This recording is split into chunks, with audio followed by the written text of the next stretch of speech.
In my previous video we talked about the transformation theories people thought up to explain why birds disappeared in certain parts of the year. Apart from the bird-to-bird transformation theory, which could work either way, explanations like hibernation and turning into mice only accounted for birds that raised their young in this region and overwintered elsewhere. But what about birds that bred and spent their summers above the Arctic Circle and came down to Europe to overwinter? These birds would arrive in the winter with already fully formed young. Since nobody ever saw these birds nest or lay eggs, different myths developed to explain their sudden appearance. Most famous of these is the myth regarding the barnacle goose. Since they would arrive from across the sea, it was thought that they actually originated from the ocean. There were two explanations that were proposed. The first was written down by Gerald of Wales.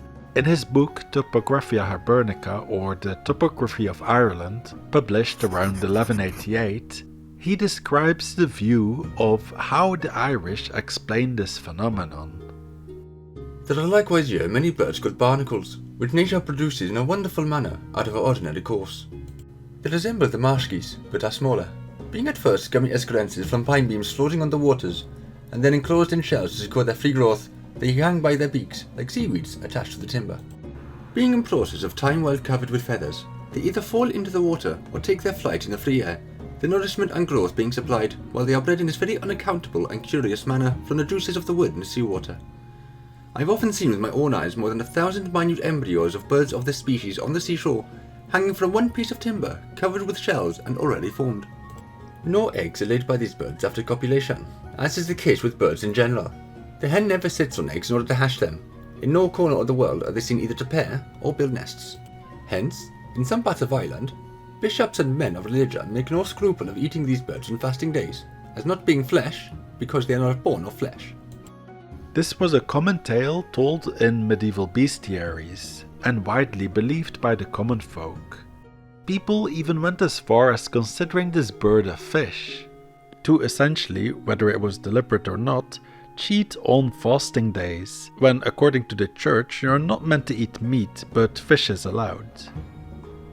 With our modern understanding, it's plain to see that these are just two different creatures that were linked together because of their unique traits. The barnacle goose, of course, gets its name from this tale, so it probably won't surprise you that the barnacle they allegedly spawned from is called the goose barnacle.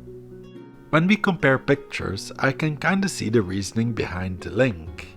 The shells do sort of look like the bird's beak, but where on this creature Gerald saw feathers is a bit harder to comprehend. What he might be referring to is this structure here. This is a fan-like appendage that the barnacle uses to scoop in the food particles that it eats. As it fishes out particles from the water, the barnacle would only expose this structure when it's submerged, so it would be a little hard to observe. In this old drawing right here, it does seem a bit more like a bunch of feathers. But when looking at more accurate depictions, while this structure does have similarities to feathers, it does still look distinctively different. Also, each barnacle would only have one of these structures, so to say it's covered in feathers is a bit of an exaggeration. The following century, sometime in the 1240s, Holy Roman Emperor Frederick II wrote a book called De Arte Vedandi cum Avibus, or On the Art of Hunting with Birds. In this book, he dispels this myth through research. There is also a small species known as the barnacle goose, the red and muddy plumage of whose nesting haunts we have no certain knowledge. There is, however, a curious popular tradition that they spring from dead trees. It is said that in far north old ships are to be found in whose rotting hulls a worm is born that develops into the barnacle goose. This goose hangs from the dead wood by its beak until it's old and strong enough to fly. We have made prolonged research into the origin and truth of this legend and even sent special envoys to the North with orders to bring back specimens of those mythical timbers for our inspection. When we examined them, we did observe shell-like formations clinging to the rotten wood, but these bore no resemblance to any avian body. We therefore doubt the truth of this legend in absence of corroborating evidence. In our opinion, this superstition arose from the fact that barnacle geese breed in such remote latitudes that man, in ignorance of the real nesting places, invented this explanation. He hit the nail on the head with this, not only dispelling the myth but also offering an alternative explanation which we now know to be correct.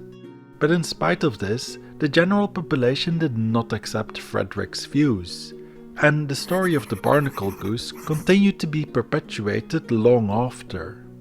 As by the late Middle Ages, in Scotland, a new variation to this tale had emerged. Before we continue, I want to take this time to say, if you've enjoyed the video so far, please leave a like, a comment and subscribe to the channel. Engagement is important for the YouTube algorithm, so any engagement will improve the chances that the algorithm will push this video to more people. I also want to shout out my Discord server, the link will be in the description if you want to join, you can chat with me there if you want to. And Parker and Weenan, who have voiced the quotes so far, are also members of my Discord server. In 1435, Aeneas Silvius Bartholomeus, who would later become Pope Pius II, travelled to the British Isles and recorded his observations for a book he was working on called Historia Rerum Ubique Gestarum, or The History of Achievements Everywhere. This book was never completed, as it does seem a little ambitious to write a book about everything that ever happened anywhere. But he did complete the section on Europe. When talking about Scotland and Ireland, he states the following. I heard that in Scotland there was once a tree growing on the bank of a river which produced fruit shaped like geese. When these were nearly ripe, they dropped down of their own accord, some onto the earth and some into the water. Those that landed on the earth rotted away, but those that sank into the water instantly came to life, swam out from below the water, and immediately flew into the air, equipped with feathers and wings. When I eagerly investigated this matter, I learned that miracles always recede further into the distance, and that the famous tree was to be found not in Scotland, but in the Orkney Islands. A similar goose tree had also already been mentioned the previous century, in the travels of Sir John Mandeville. Although anyone that did a bit of research into it would realize that no such tree existed, the story did persist in oral tradition for a very long time.